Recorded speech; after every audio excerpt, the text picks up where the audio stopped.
Long Island leaders say they are hopeful that President-elect Trump's pick for EPA head, former Congressman Lee Zeldin, will in fact protect the environment. Many have worked with him for years. Carolyn Gusoff covers the island and spoke with an environmental group about his record.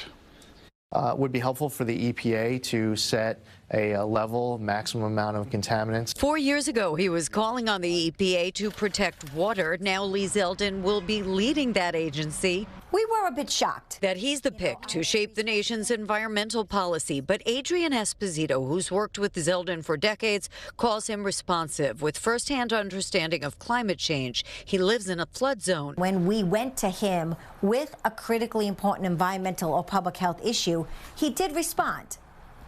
But we also know he's very committed to carrying out the Trump agenda, which is not favorable to the environment. They hope he stays true to past work, supporting offshore wind, sponsoring clean water legislation, opposing offshore oil drilling, funding waterway protections. I was horrified when I heard that it was Lee Zeldin. The Sierra Club calls Zeldin unqualified with a record of voting against critical environmental protection and clean energy job investments in the midst of the warmest year on record. I am hoping that Lee Zeldin will continue in his character of not being a yes man. A vocal Trump supporter, Zeldin will be tasked with rolling back policies to combat global warming. Zeldin says he'll work to unleash U.S. energy dominance, make America the AI capital of the world, and bring auto jobs back while protecting access to clean air and water. Zeldin split from Trump years ago, acknowledging climate change is real.